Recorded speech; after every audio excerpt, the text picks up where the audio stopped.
Monsieur le Président, chers collègues, le président de la COP24 déclarait lundi dernier « Nous n'allons pas dans la bonne direction, le dérèglement climatique va plus vite que nous ».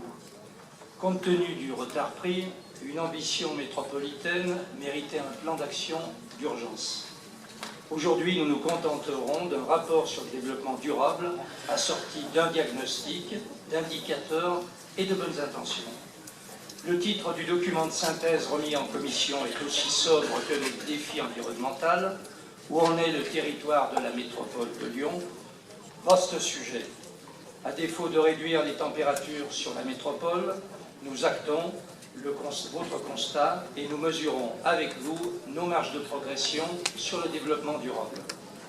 Les métropolitains seront peut-être rassurés avec la création d'un nouvel observatoire du développement durable, mais votre document précise aussi que si chaque habitant vivait comme un Lyonnais, il nous faudrait 3 planètes. Reconnaissez, Monsieur le Président, qu'en termes de pédagogie, l'entrée en matière est un peu abrupte. Cette formulation reste à la fois dogmatique et culpabilisante.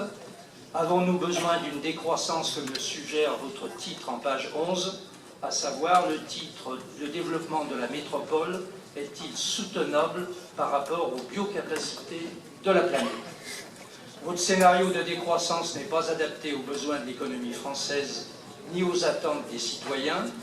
Votre raisonnement conduit au dommage d'une fiscalité écologique punitive qui fragilise les citoyens les plus vulnérables. L'économie du XXIe siècle doit tendre à la décarbonation, ce qui ne signifie pas décroissance. La métropole a besoin d'un plan d'action d'urgence avec des priorités partagées de développement durable, d'un calendrier précis et d'indicateurs tout aussi précis d'amélioration.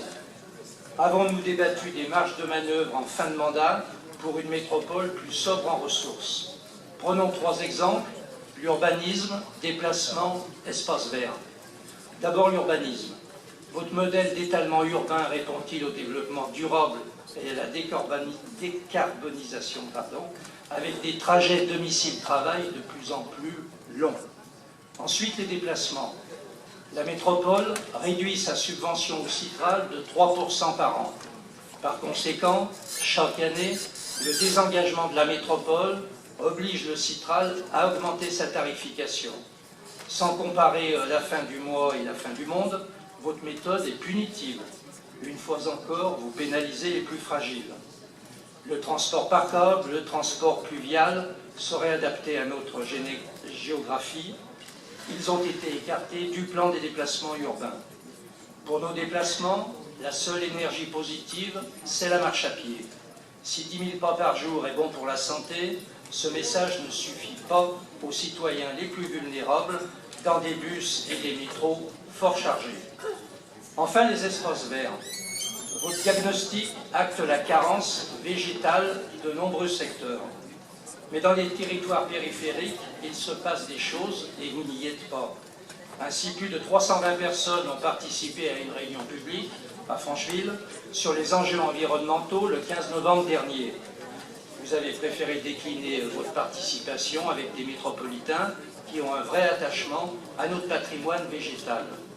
La métropole plante 3 000 arbres par an, mais vous vous apprêtez à en détruire autant sur 4 hectares à Francheville, dans un parc avec des OBC et à 6 km de la place Bellecour.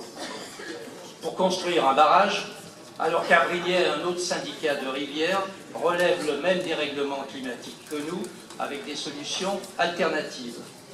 En conclusion, je citerai Bruno Charles.